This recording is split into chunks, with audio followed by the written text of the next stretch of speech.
sejam muito bem-vindos. Mais é um episódio do Psy Convida.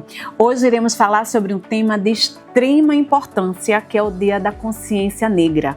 Hoje é o dia que vamos refletir um pouco sobre esse propósito e por que existe esse Dia da Consciência Negra. Hoje eu trago aqui uma pessoa super especial. Seja muito bem-vinda, é a Andresa. Andresa, ela é psicóloga, é psicanalista e ela ainda realiza um trabalho maravilhoso, que é o trabalho coletivo na rua, Pontes da Psicanálise. Ela oferece, não é isso, Andresa? Andresa oferece consultas de graça a pessoas que passam lá naquela rua, né, na praça pública, lá no coração do Recife. Gente, é um trabalho aí magnífico que a Andresa participa. Seja muito bem-vinda, Andresa, é um prazer em tê-la conosco. E mais uma vez estou com a minha parceira do IEL, que eu não a deixo por nada, que é a Cláudia, aluna psicóloga. Tudo bom, Claudinha? Seja bem-vinda a mais um episódio aqui do nosso podcast, né? E aí, para tornarmos esse podcast muito mais inclusivo, você já sabe o que vamos fazer, né? Vamos fazer a nossa audiodescrição. Bem, me chamo Andréa Carvalho, sou uma mulher negra, tenho os cabelos crespos na altura do pescoço, com luzes, estou usando uma jaqueta jeans, um macacão branco e preto e um crachá do Senai. Senai, do IEL, da FIEP, o crachá aí do Sistema S. Claudinha. Olá, pessoal, eu sou Cláudia, sou psicóloga, sou uma mulher branca de cabelo longo, preto, estou usando uma blusa marrom, usando também o crachá do Senai IEL e é um prazer estar com vocês. Olá, pessoal, eu sou a Andresa, sou uma mulher negra, estou usando um óculos verde, estou com os cabelos trançados em formato nagô, numa cor marrom. Tô com uma blusa de manga longa e gola alta, marrom também. E com os brincos belíssimos, E com viu? brincos belíssimos, pretos e brancos. Belíssimos, que eu estou de olho. Tem o piercing também no nariz, né? E agradeço pelo convite. Nós que agradecemos, viu, você ter aceito o nosso convite. Antes de começarmos o nosso bate-papo, vamos falar um pouquinho de uma história sobre a valorização da cultura negra. Então, esse bate-papo que a gente vai fazer hoje, gente, vai ajudar muito aí essa história para que a gente inicie aqui o nosso bate-papo, as perguntas. Vamos lá dar uma olhadinha? Então, solta o VT, pessoal. O programa Autonomia e Renda é uma realização, uma idealização, né, da Petrobras e tem parceria com algumas instituições. O Senai é uma das instituições parceiras que realiza, né, o programa. É um programa que eu costumo dizer que ele é um condutor de energia para a sociedade. Então, é voltado para uma sociedade que está em situação de vulnerabilidade social e que está muitas vezes afastada, né, se sentindo não pertencente daquela sociedade produtora que está ali no mercado de trabalho. E traz essa oportunidade a partir da qualificação técnica e profissional, né, para a sociedade ela ter esse espaço de formação. Eu acredito que é o único programa que existe a atuação do educador social, realizando acompanhamento do desenvolvimento humano, onde a gente pode estar, a partir de oficinas realizadas, trazendo temas, realizando discussões acerca de diversos itinerários formativos, né? Então, a gente trabalha a questão da identidade, do autocuidado, diversidade, direitos humanos, mercado de trabalho, projeto de vida. A maioria dos participantes do programa são alunos negros e também, sua maioria, também mulheres. Porque aí o programa, ele, no seu edital, ele contempla um grupo de minorias. Mas o nosso desenvolvimento humano, o manejo das nossas emoções, o desenvolvimento social que a gente adquire ao longo da vida, algumas pessoas vão precisar realmente de um acompanhamento para que isso seja direcionado, desenvolvido. No mercado de trabalho, hoje em dia, a gente vê muita gente entrando no mercado de trabalho, mas não permanece por falta realmente do que a gente chama, né, das soft skills, que é esse manejo das emoções, o comportamental, o social e o emocional das pessoas. Então, a questão da identidade, quando a gente trabalha a cultura, a origem, a história da pessoa, isso traz um plus, assim, na hora da discussão, porque aí a gente traz o participante, o aluno, como coadjuvante da história, porque ele é. A gente vê o racismo muitas vezes de forma estrutural, mas ele também existe o racismo ambiental, né? Que é o racismo ali que ele não prega nada de sustentabilidade, ele só quer degradação. Então a gente vê que a pessoa também negra, em seu território, como o exemplo das comunidades quilombolas, sofre muito com isso. Quando a gente trabalhou nesse segundo edital a questão da diversidade, a gente fez visita em uma comunidade quilombola e a gente também tem uma aluna que ela é quilombola, lá no Senai Pojuca. Então a gente começa a ver de perto o quanto é importante a valorização da negritude e a gente saber que a forma da gente olhar o outro e de como a gente se enxerga tem muito a ver com a pessoa e o profissional que a gente vai ser no mercado. Então, se a gente quer realmente pessoas trabalhando que façam a diferença no mercado, a gente tem que ir por esse caminho, né? Então, quando a gente trabalhou o tema de identidade no itinerário de diversidade, a gente sempre faz essas ligações com outros temas já trabalhados, para eles entenderem a conexão e a importância da gente vivenciar tudo, todos os debates. Ela me trouxe lá em público, na sala de aula, essa história, mas ela sofreu um racismo enquanto ela trabalhava no ambiente comercial e uma cliente não quis ser atendida por ela, simplesmente por ela ser negra. E ela disse assim, não tem outra pessoa para me atender, eu não quero ser atendida por você, porque você é negra. E ela disse, e ali no momento foi um impacto tão grande para ela que ela não reagiu, ela só chorou. E aí a gerente da loja estava presente e disse, você está cometendo um crime. E aí teve o direcionamento de levar direto para a delegacia. E aí foi que ela descobriu que racismo era crime, que até então ela não sabia. Mesmo ela sendo uma pessoa negra, ela não conhecia seus direitos. E ela falou, é tão importante a gente trabalhar isso enquanto espaço de educação, de formação, de conhecimento, porque o meu filho, de 15 anos, ele foi abordado pela polícia, simplesmente porque ele era negro e estava em um bairro periférico. E ela disse que quando o filho dela ligou para ela foi direto na delegacia, porque ela já tinha consciência do seu direito, ela sabia que ele não estava fazendo nada errado e a gente não tinha nada contra o filho dela. Então, você conhecer sua história, saber dos seus direitos, das suas origens, isso traz para você uma consciência muito crítica. Quando a gente fala, por exemplo, se a gente pegar uma fábrica, levar um sindicato lá e falar sobre consciência de classe, a gente vai falar sobre os direitos trabalhistas. Mas se a gente está numa sala de aula, num ambiente de formação, de qualificação para o mercado de trabalho, e a gente não só falar sobre direitos trabalhistas, mas a gente levar além da técnica profissional, a gente levar o aperfeiçoamento humano da gente. A gente sabe se reconhecer e saber que todos têm oportunidade. E que esse programa vem como uma inserção de empregabilidade, né, fortalecendo aí o meio de qualificação para a empregabilidade, porque sem a educação a gente não transforma nada, né? O conhecimento ele vai ser uma ferramenta-chave para a gente caminhar na vida. Então o desenvolvimento humano ele vem valorizar a pessoa enquanto humano para que ele se torne um profissional com um pensamento crítico, com a consciência de sociedade que deva compartilhar dos mesmos bens, mas também que deve produzir junto. E que o trabalho é uma forma da gente estar inserido na sociabilidade, é uma forma da gente se reproduzir enquanto pessoa. Bom, uma experiência bacana, né? Uma oportunidade única que eu acabei aproveitando e isso foi bom porque na minha turma só tem eu, né, de mulher trans, né? E isso é muito bom porque tem umas pessoas de mente fechada sobre ser negra, sobre ser gay, sobre ser trans. E acabei fazendo uma amizade bacana com eles, principalmente homens, né? Que é onde tem a maioria tudo preconceituoso, mas graças a Deus aqui o curso deu uma tapa sem mão e fez a diferença. Aqui eu fiz a minha história. Bom, eu gosto muito das aulas, né?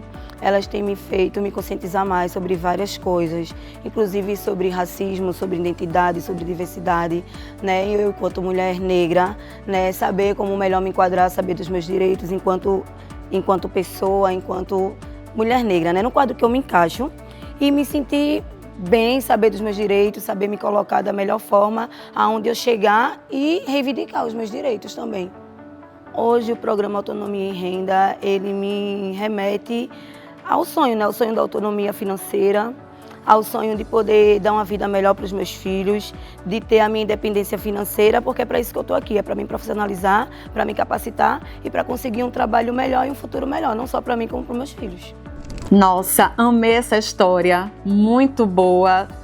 Valeu a pena, né? Valeu a pena a gente ver essa história, a gente escutar essas pessoas. É sempre muito bom quando a gente escuta assim, algo que mexe com a gente, né? Que a gente vê que pessoas estão trabalhando a favor, pessoas estão na luta, né? Que a luta existe, né? E a luta continua. Bem, Andresa, deixa eu começar com uma pergunta que eu acho muito importante, né?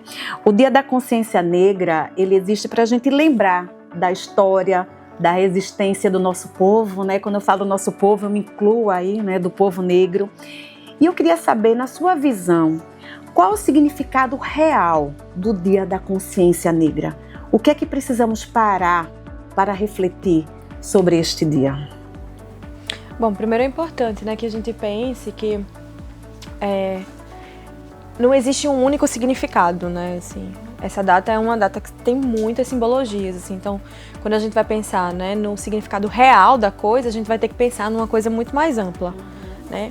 Mas eu gosto de pensar, assim, que uma das primeiras coisas que me vem à cabeça quando você me faz essa pergunta é o que fica de cunho social tão espalhado pelo Brasil, né? Assim, que é quando, o que é que as pessoas pensam quando pensam em 20 de novembro, Dia da Consciência Negra, né? Ele vai falar sobre Zumbi, né? Que é uma figura, né? Assim, emblemática para lembrar desse dia, né? Obviamente, que esse dia é marcado pela morte de Zumbi. Então isso é importante que a gente demarque isso, né? Assim, então eu me lembro de uma vez que eu fui lá no Quilombo dos Palmares, assim, e você vai conhecer a história, assim, daquele lugar, né? E uma das coisas que me vem é que eu fiquei pensando, né, quando eu fui conhecendo a história, que é como que a figura de Zumbi, ela fica marcada nesse dia, né, e a morte dele, mas como que o Quilombo dos Palmares, por exemplo, ele tem outras lideranças importantes que a gente não se atenta. Uhum. E aí, o que é a primeira coisa que eu penso que talvez seja importante, um significado importante pra gente lembrar sobre o Dia da Consciência Negra, né?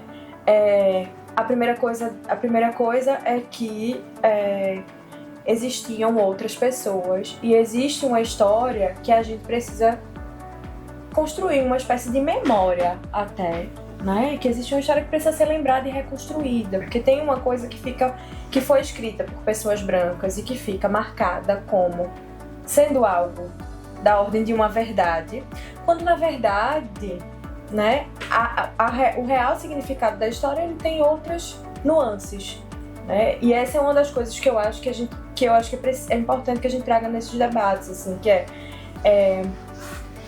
qual que é a história que a gente conhece do Brasil, né?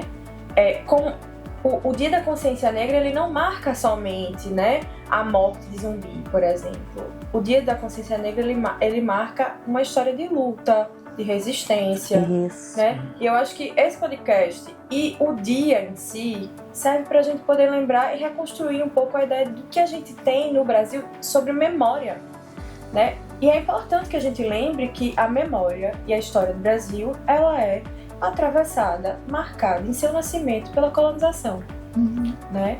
Então,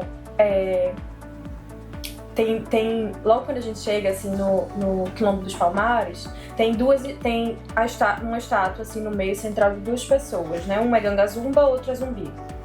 E aí Gangazumba, que é o tio de Zumbi, ele tá apontando é uma estátua bem grande, assim, ele tá apontando pro horizonte, assim, pra frente. E Zumbi, menor, na estátua, ele tá apontando pro lado. E aí eu perguntei por que um tá apontando pra frente e o outro tá apontando pro lado, né? E aí ele me contou lá, né, o pessoal lá do Quilombo me contou na época que Gangazumba, ele tinha um olhar pro futuro, pra frente, para o que se podia construir para além daquele território que estava ali posto no Quilombo.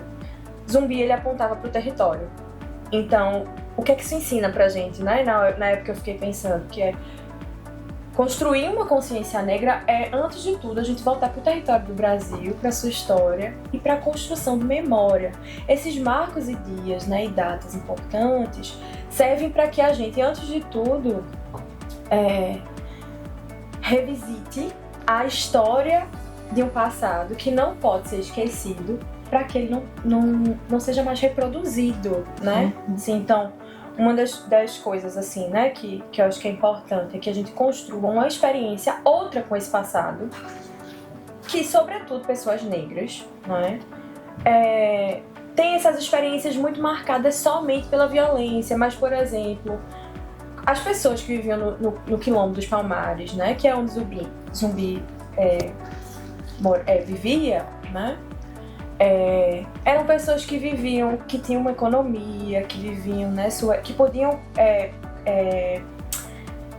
que podiam viver ali uma experiência de uma sociedade mais democrática, né? Era um lugar onde os laços étnicos, né, e ancestrais eles eram revigorados ali, né? Tem uma figura que é muito importante para além de Zumbi, que é a mãe de Ganga Zumba, que se chama Aquatume, que ela também não é trazida nessas histórias, né? Assim, então veja, o que é que a gente pode pensar disso?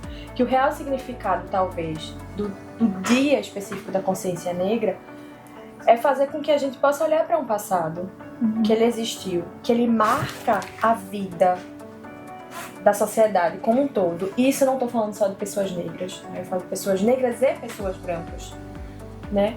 Por um processo de colonização que vai deixar rastros futuros, né? Então talvez a gente precise, né, se lembrar disso.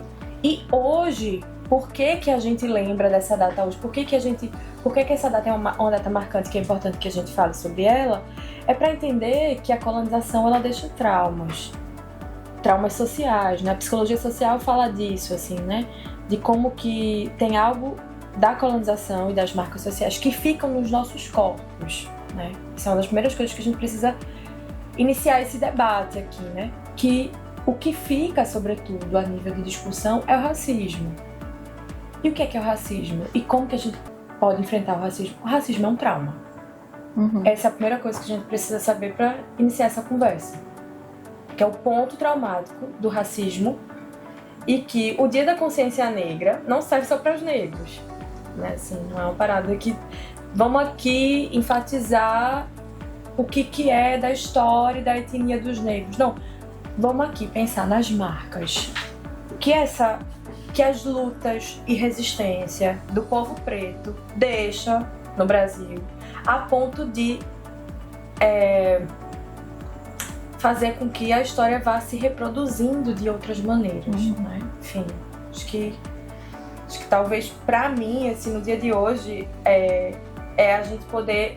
Como é que a gente constrói ou reconstrói uma experiência com esse passado?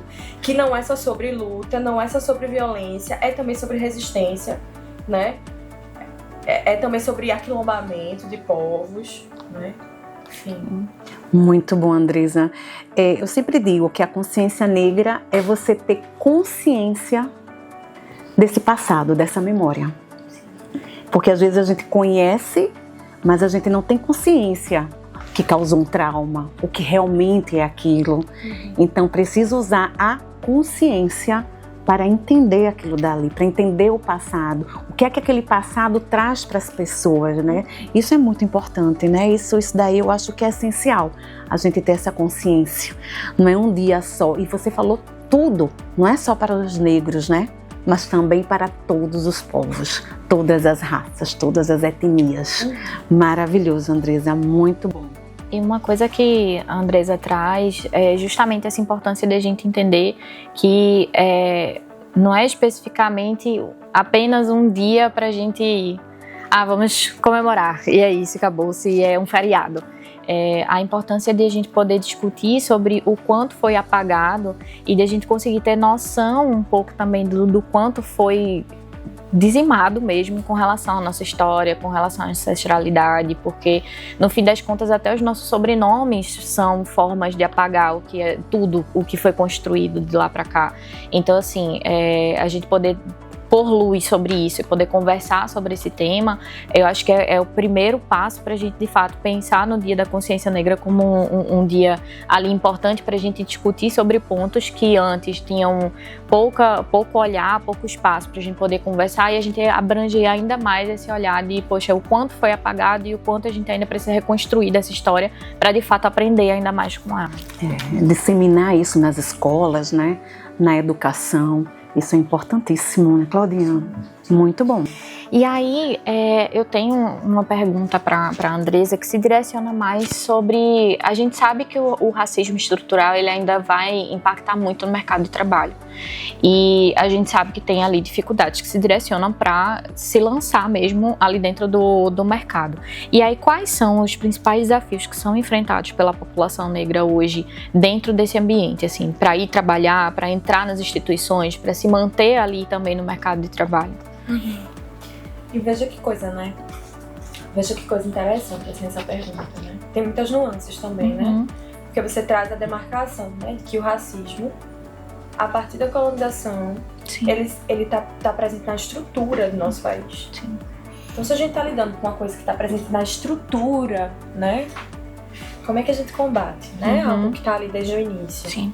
Primeiro, a minha proposta é que a gente possa lançar um olhar crítico para esse passado. E eu acho que ainda hoje no Brasil, né, quando a gente fala sobre o racismo estrutural, é porque ainda hoje existem pessoas que elas não conseguem reconhecer que o racismo existe. Sim. Veja, então se a gente tá falando alguém que nasce brasileiro e que não consegue construir de que no Brasil, um país que foi colonizado por anos, né, que carrega marcas dessa colonização no mercado de trabalho também. E a gente tá dizendo que as pessoas ainda não conseguem reconhecer que isso existe, então a gente tem um problema grande de memória. Sim. Né? Memória social, né? Memória social, memória política, enfim. Grave. Né? E aí, então, agora o que é interessante nisso, né? Porque é justo a população indígena, os africanos escravizados, que fizeram parte, né, por séculos, e estruturaram o que é economia, o que é trabalho, né? São essas populações que estavam estruturando a grande base trabalhadora do Brasil. Então, se a gente tem esse dado, e hoje, quando a gente vai olhar para o mercado de trabalho e a gente percebe que não são as pessoas negras que... São elas que começam, mas não são elas que estão nos lugares de liderança hoje, o que a gente pode tirar disso como dado?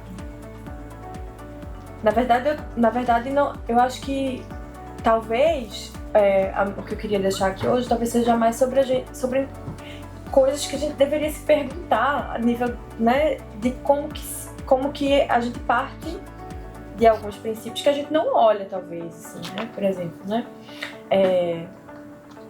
Essa é uma das primeiras coisas. O que acontece que as pessoas negras não estão ocupando os lugares de liderança? Dentro das empresas, dentro das maiores falas, em palestras, em congressos, né? Nas vozes de professores universitários. Por que ainda existe um comparativo desigual quando a gente vai pensar em quem ocupa esses espaços, em quem senta nessas mesas? Por que quando a gente chega num restaurante, sei lá, que a gente consegue comer uma comida mais gostosa, um restaurante mais aconchegante, por que quem senta nas mesas são pessoas brancas e quem está servindo são pessoas negras? Ora, quando a gente vai pensar em colonização do Brasil, e se a gente pensa nessas cenas, a gente ainda está pensando, né, em trabalhadores que estão servindo a uma elite brasileira, né, e que isso diz respeito à nossa origem. Então, existe uma coisa na base, na estrutura, que ainda continua dando um jeito de se reproduzir. A grande questão do trauma, né, numa pessoa, também as formas como gatilhos aparecem e o trauma ele vai dando um jeito de se recriar ali, né, na vivência do sujeito, enfim. E aí eu acho que a grande questão é também se a gente olha o racismo como um crime e como trauma, como é que a gente lida com isso, sei lá, quando a gente pensa no mercado de trabalho, né? Assim, e começa e se depara com essa nuance de que, ainda tem um sistema de empregadas domésticas que trabalham dentro de um jeito muito parecido com o sistema escravocrata, por exemplo. Então veja, né, quando a gente olha para isso e você me faz essa pergunta, né, quais são os desafios enfrentados, eu diria que o desafio sobretudo é no lugar da classe social, né, assim, nas condições de trabalho que essas pessoas estão sendo submetidas, nos direitos, né, no direito à saúde, no direito ao lazer, né, no direito ao descanso, né, que esses profissionais muitas vezes não têm, né. Mas tem uma coisa, né, que, sei lá, por exemplo,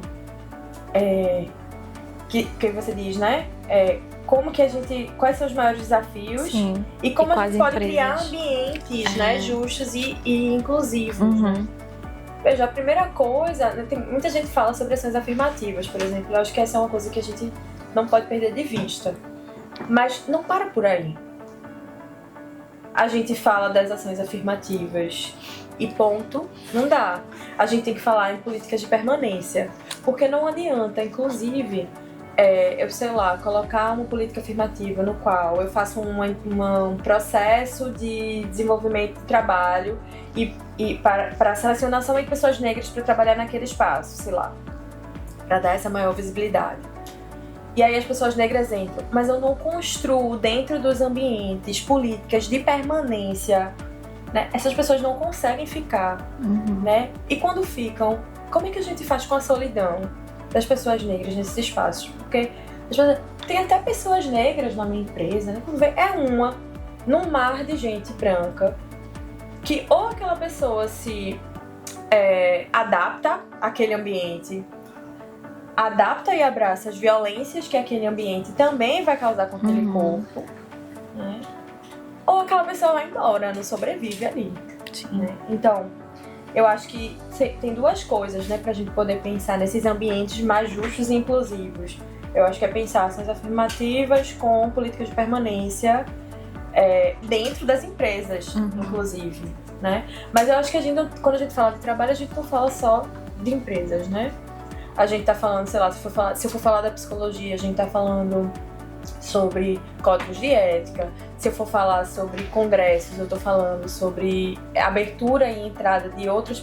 Enfim, eu acho que tem uma gama de coisas quando a gente vai falar sobre trabalho e racismo estrutural, né? Que a gente vai precisar pensar, mas sobretudo, como é que a gente promove a educação para que esses corpos consigam também está atuando e ocupando outros espaços, né, assim. Mas não se trata só disso, enfim, é um papo mais longo, né, e o que você falou, Andresa, me lembra muito dessa concepção de que integrar pessoas dentro da empresa é diferente de incluir, de fato, essas pessoas, de acolher, de trazer ali um espaço que seja, de fato, possível de eu conseguir sobreviver, de me sentir bem, de me sentir acolhido, e o fato de ser trazido justamente essa concepção de, poxa, eu sou a pessoa que está aqui no meio, e eu tenho que me adaptar, me lembra muito o Fanon. Eu gosto muito do que ele traz, assim. Principalmente tem um livro mais clássico, talvez o pessoal tenha mais abertura, que é o Pele Negra, Máscaras Brancas, que faz com que a gente perceba que o lugar da pessoa é justamente esse, de, poxa, se eu não me adaptar a tudo que está sendo estruturado aqui dentro dessa empresa, eu não fico, ou eu não consigo sobreviver, ou eu não consigo me sentir bem. E eu acho que quando a gente vai falar sobre esse espaço de trabalho, de empresa e tudo mais, vem muito também por essa perspectiva, né, de como isso pesa e o quanto isso traz de sofrimento, o quanto isso afeta a pessoa negra ali dentro daquele espaço que parece ao olhar de longe acolhedor e inclusivo e que faz com que eu me sinta bem, mas quando a gente chega ali de fato no espaço não é bem assim, não é bem essa vivência. Não é fácil, né? Mas é possível sim criar ambientes inclusivos, né? Ambientes nos quais podemos nos sentir bem, né? com senso de pertencimento, acolhida, né? Eu mesma sou negra e trabalho numa empresa que eu me sinto muito bem. Eu me sinto acolhida, eu me sinto pertencente. Isso é muito bom. Então é bom que todas as empresas, seria maravilhoso, não é o caso, mas seria maravilhoso sim que existissem empresas que fizessem, né, todo esse trabalho de acolhimento, e isso é através da educação. A educação, ela transforma. E a educação dentro do ambiente. Exatamente. Também, que não é só uma educação que está externa, né? Assim, acho que isso é muito importante. Quando eu falo educação, eu estou falando educação dentro do ambiente, né? Dentro do ambiente de trabalho, né? Então, só através da educação que a gente pode cortar aí o preconceito, né? A gente pode cortar aí o racismo, através da educação, de conscientizar, de trazer à memória o que, porquê e o grupo que pertencemos. Não só para pessoas brancas, mas para as negras também. Elas precisam também ter esta educação para entender que sim, que elas pertencem, se ponderar e estar perto, né? Não se vitimar. Faz sentido o que eu estou dizendo, gente? Muito bom. E aí eu queria falar um pouquinho com você, Andresa, sobre quando a gente reflete, né? Quando a gente começa a ter aquela reflexão sobre o racismo, sobre essa consciência negra, né? E que às vezes, a maioria das vezes, gera desconforto. Quando a gente vai parar, pensar, refletir. E como é que a gente pode transformar esse desconforto em ações concretas? Como é que a gente pode transformar esse desconforto em ações sociais? Bom, eu acho que a primeira coisa, né, assim, e essa é uma coisa muito importante, assim, né, porque eu acho interessante que a gente tá seguindo uma linha de perguntas, assim, que eu acho que elas se completam mesmo, assim, né, porque pra gente responder essa pergunta, a gente vai ter que lembrar da primeira, né, que é ter a consciência, mas ao mesmo tempo eu fico pensando que não há, né, não há outra forma da gente enfrentar o racismo, por exemplo, esse racismo estrutural, sem desconforto. Acho que esse é o primeiro ponto. A ideia não é a gente retirar o que é desconfortável e criar uma coisa confortável. Acho que é atravessar o desconforto. A gente sabe que, bem, sei lá, num processo mesmo, até terapia, né? Assim, eu gosto de pensar um pouco nisso, assim, né? A gente sabe que a gente em algum momento vai encontrar coisas ali desconfortáveis e que a gente vai precisar aprender a trabalhar com isso, né? Então eu acho que é um pouco por aí, assim, né? Eu acho que socialmente falando, a gente vive um certo mito, às vezes, da democracia racial que é preciso ser colocado, assim, né? Ou seja, um mito de que... o que são os mitos, né? São histórias que a gente vai ali e cria de que, olha, porque existe essa política aqui afirmativa, a gente tem um certo senso de igualdade que... e aí a gente já avançamos, né? Acho que a gente já avançou bastante coisa. Acho que a gente avança. Mas ao mesmo tempo eu acho que a gente ainda vive uma certa negação, né? Tem uma coisa de um teórico que eu gosto muito, que é Pérez, o nome dele, enfim, ele fala sobre... tem um conceito que se chama desmentido. Enfim, em outras palavras, é quando alguém coloca um trauma pra gente, né? E a gente nega. E aí, né, enfim, explicando muito grosseiramente, né, assim, quando existe a negação de um trauma. E no Brasil, eu gosto de pensar que a gente vive a negação de um trauma, que é a negação do racismo, é a negação da colonização, né. Então, aí as pessoas falam assim, não, mas tem muita gente que consegue, assim, o racismo existe, a colonização existiu de fato, a gente estuda sobre isso. Mas quando a gente fala sobre a negação, é a negação de, por exemplo, né, a gente passa... quanto tempo que a gente passa para poder, no mercado de trabalho, ser aceito um cabelo como o nosso? Verdade. Né? Quanto tempo se passa para... né, eu conheço pessoas que dizem assim, já fui para uma entrevista de emprego e meu cabelo era crespo, em algum momento alguém disse assim, pra você entrar aqui você precisa alisar seu cabelo, né? Então, quando alguém chega e diz assim, não, olha, é porque aqui é uma recepção, então tu precisa estar com teu cabelo mais arrumado. Não parece, mas isso é uma negação de racismo que está acontecendo, né? Por quê? Então, o que é um cabelo arrumado? Sei lá, né? Assim, o que é uma boa aparência? O que é uma boa imagem? Então, eu costumo pensar que no Brasil a gente vive uma espécie de negação do racismo, né? Então, as pessoas, sobretudo quando a gente consegue identificar o racismo no outro, o racismo existe. Mas se estamos dentro de uma sociedade que sua base estrutural, educacional, cultural, social é racista, nós não estamos livres disso. Nem eu, que sou uma mulher negra, nem as pessoas brancas, né? Enfim.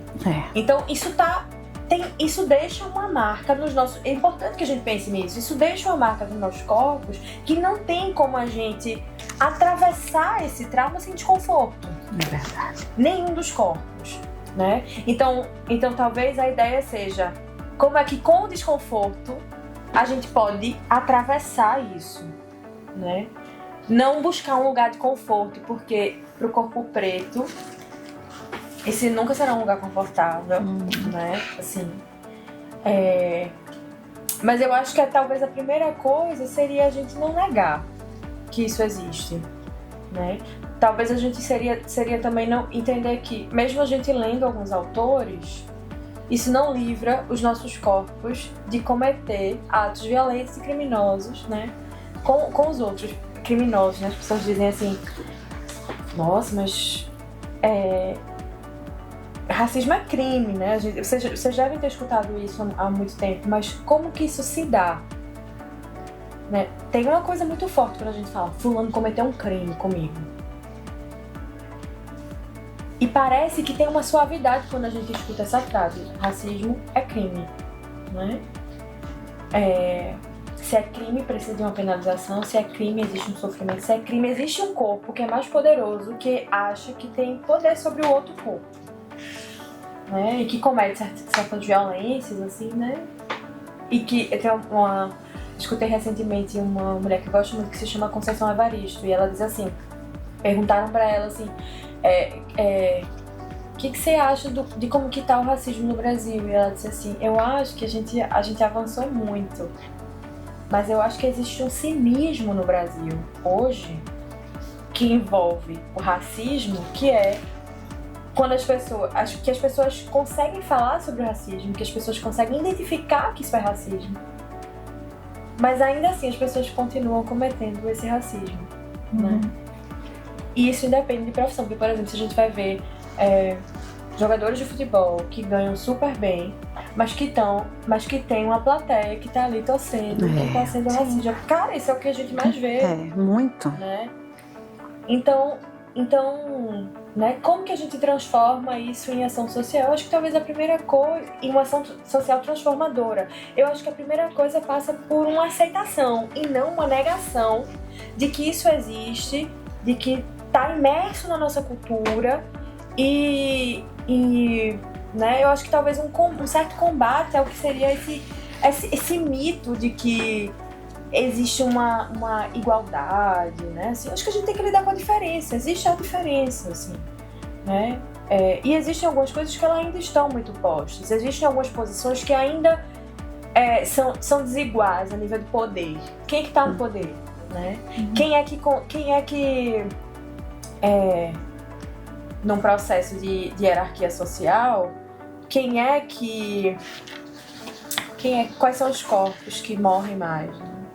Eu falo isso a nível de acesso de saúde, eu falo isso a nível de acesso à própria saúde mental, eu falo isso a nível de acesso a lazer, né?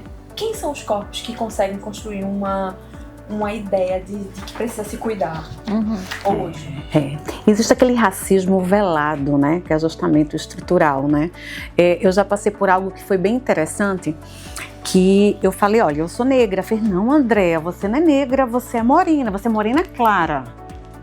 É que você tá falando do papo do início, né? Não é isso? Então a gente fica, nossa, eu tenho orgulho de ser negra, ou eu tenho orgulho de ser branca, ou amarela, ou azul, ou cor-de-rosa, né?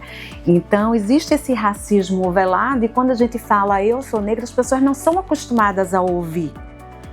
E aquelas pessoas que gostam da gente falam, não, mas você não é, Andrea. Como se fosse uma ofensa. Como se fosse algo muito ruim. Não, você é morena clara.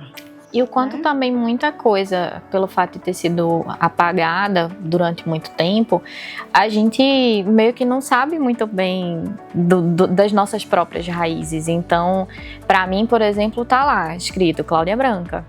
Tá lá, nasci. E aí, mas ao mesmo tempo, historicamente falando, toda a construção de onde eu nasci no interior, ela é inteira indígena. Então, assim, mas ao mesmo tempo, meus 2 sobrenomes, eles vêm de uma origem portuguesa.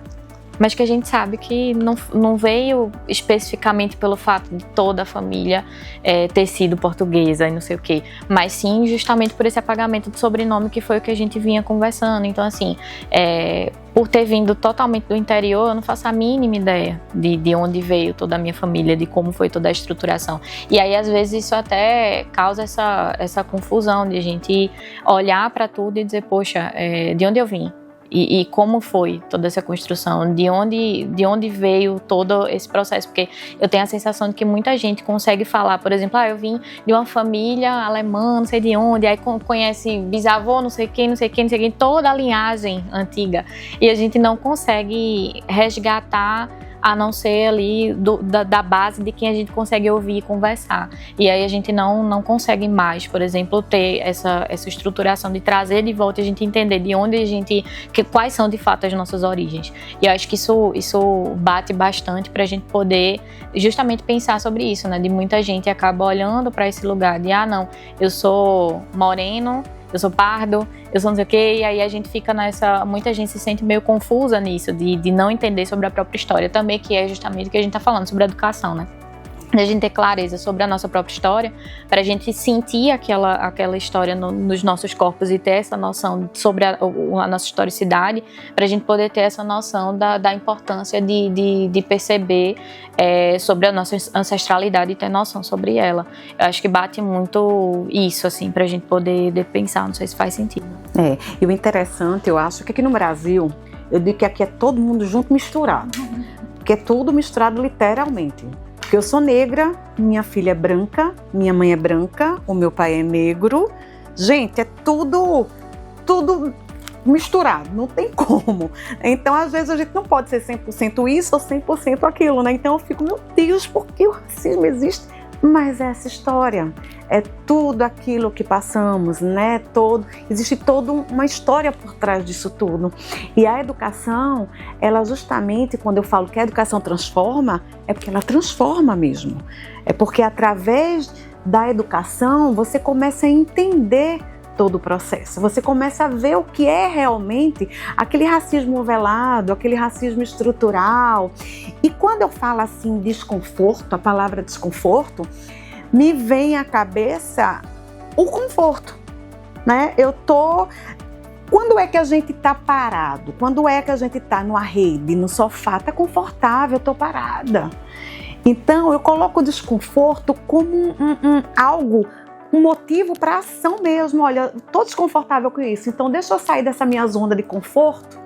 Então eu preciso criar ações para desenvolver. Eu preciso usar esse desconforto como algo que me leve a resolver algo.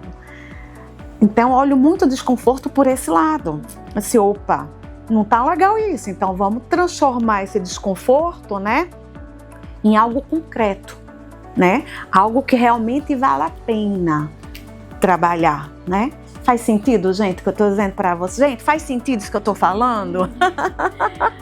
E aí, por conta disso, gente, existem vários alunos, ficamos assim com a quantidade gigantesca de alunos querendo participar, querendo mandar perguntas aí para você.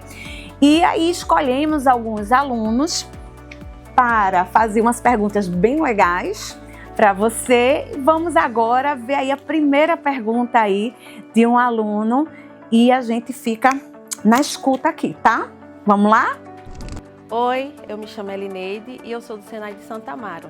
e eu gostaria de saber se você acha que a sociedade tem motivos para celebrar o Dia da Consciência Negra ou ainda estamos muito longe de comemorar as conquistas.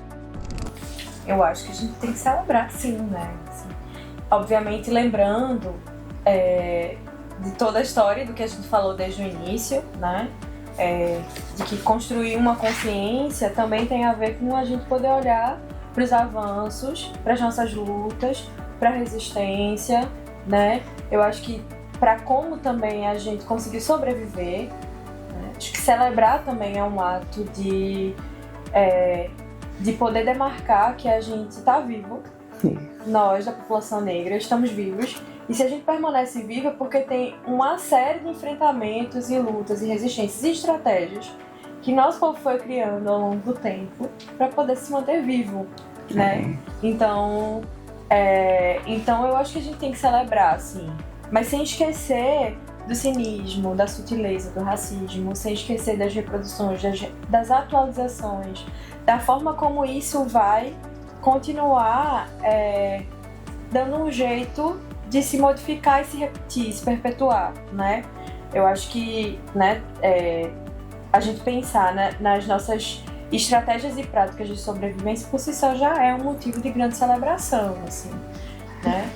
Sem esquecer do que essa data traz, que também é sobre luta, também é sobre outras coisas, né? Assim. Perfeito, então vamos celebrar, né, pessoal? Vamos celebrar. Vamos agora para a segunda pergunta do nosso aluno. Essa pergunta aí eu tô sentindo, não sei ainda qual é, mas eu tô sentindo que se prepara, tá? Vai ser uma pergunta aí pipoco. Olá, me chamo Bismarck, faço parte do Senai de Santo Amaro e a minha pergunta é: além das leis e política, quais atitudes práticas podemos adotar para tornar as escolas mais inclusivas e conscientes da diversidade racial? Eu acho que essa pergunta é muito boa, né? Assim, é muito interessante porque eu acho que é a partir dela que a gente vai poder pensar na prática daquilo que a gente estava falando nas outras perguntas, né? Eu acho que, para além das leis e políticas, que eu acho que é muito importante que a gente pense que isso está no topo do que a gente precisa pensar para falar em transformação social, né? Acho que essas leis e políticas precisam existir e estar acima disso tudo, mas para além disso, eu acho que tem uma coisa que a gente falou muito aqui, é sobre como a educação transforma, né? E para isso, eu acho que a gente precisa pensar em reformular currículos, né? Como é que a gente pode pensar, por exemplo, né, um dos exemplos que eu acho que é fundamental é como é que a gente pode pensar as práticas raciais, pensar racismo, pensar colonização em todas as matérias, em todas as disciplinas, né? Não só em história, não só em novembro, não só no dia 20, né? Então, como é que a gente pode reformular os currículos e partir dessa base da educação para fazer com que ela chegue nas pessoas a nível de uma formação social, né? Assim, então, essa é uma das primeiras coisas. Eu acho que também não só, né, para os alunos, não só para que isso chegue nos alunos, assim, mas como é que isso chega também nos professores, né?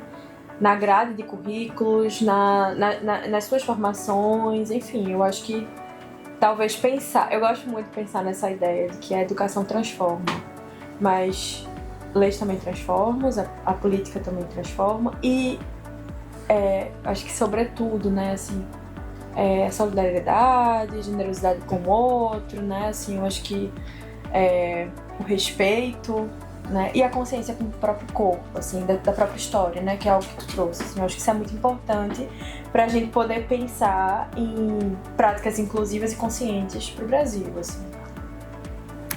Muito bom. Bem, gente, foi o que eu falei, que ia ser uma pergunta e tanto, porque aí ele colocou além das políticas públicas, né? O que é que as escolas, o que é que as indústrias, o mercado de trabalho. E gostei muito da sua resposta, né, Cláudia? Porque ela falou aí do currículo, chegar lá, dar uma mudada, né? A gente tem que ir para a base. Exatamente. A base aí com os professores, com os docentes. E daí o que a gente aprende na escola é justamente o que a gente vai levar lá para a vida toda, né? Então, isso precisa realmente ser e tá perfeito. Muito obrigada aí por sua resposta. Vamos a outra. Gente, vamos para a terceira e última pergunta. Oi, meu nome é Carlos e minha pergunta é: se pudesse deixar uma mensagem para a nova geração sobre a importância da valorização da cultura negra e do combate ao racismo, qual seria? Essa mensagem é uma mensagem desafiadora, né? Eu acho que essa é uma pergunta forte, porque talvez, né, assim, acho que eu diria que essa, embora, né, seja uma mulher negra, e o meu ímpeto principal seja falar para as pessoas negras, né, mulheres e homens negros, mas eu também diria que é importante, né, que dentro desse papo que a gente teve aqui e do que eu tenho construído também na minha vida, é que não há como ter uma mudança social se a gente não tiver duas coisas. A conscientização também das pessoas brancas em torno da sua raça, né, dos seus corpos, dos seus lugares, né, porque são as pessoas brancas que, sobretudo, criam o racismo, no sentido da discriminação, da opressão, né? Assim, a gente sabe que a opressão e o racismo ele é o poder de um povo sobre o outro, né? E tem um autor que ele fala sobre necropolítica, que é quem tem, Achille Mbembe o nome, quem tem o direito de matar, quem decide quem vai viver, quem decide quem vai morrer, né? Então a minha mensagem vai, sobretudo, para as pessoas de todas as raças, que eu acho que a gente tem que pensar assim, né? Todas as raças, populações e etnias, que é se atentar aos próprios corpos, né? A sua própria história, seu próprio lugar social, entendendo que se a gente vive no Brasil e que o Brasil é um país que foi colonizado, todos os nossos corpos terão como marca cultural e educacional o racismo, né? Então, nós não estamos livres disso, né? Independente da raça que a gente está. Eu acho que esse é um caminho, assim. O primeiro deles é não negar. E o segundo, né, é uma estratégia e uma prática, assim, muito... que eu acho que diz do que fez com que a gente sobrevivesse, né? Do que fez com que Zumbi vivesse por tanto tempo, por exemplo, né? Que é a estratégia de aquilomamento, né? Ou seja, a gente buscar nossos pares, pessoas, né, que são nossos aliados na luta, né? Que cuidam, que acolhem a gente no ambiente de trabalho, na escola, né? Pra gente poder se fortalecer. Então, vamos embora atrás de pessoas, né? Para se acolher, para se fortalecer. Não é isso, gente? Parabéns, gostei muito, gente. Que conversa inspiradora, né? Obrigada a vocês pelo convite. Profunda, viu? Nossa, vou chamar você para conversar mais vezes, porque conversa inspiradora, profunda e necessária, né?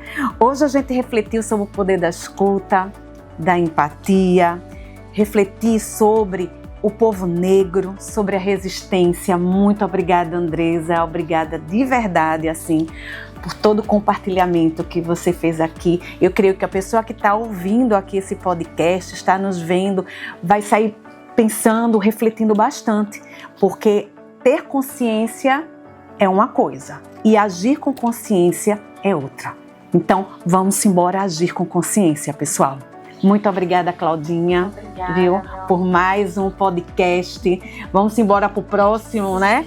Então, queria agradecer muito a você, Andréa. Queria agradecer a Andresa pelo momento que a gente teve aqui de aprendizado. Eu acho que ficou muita coisa aqui e que possamos trazer ainda mais e disseminar ainda mais a informação.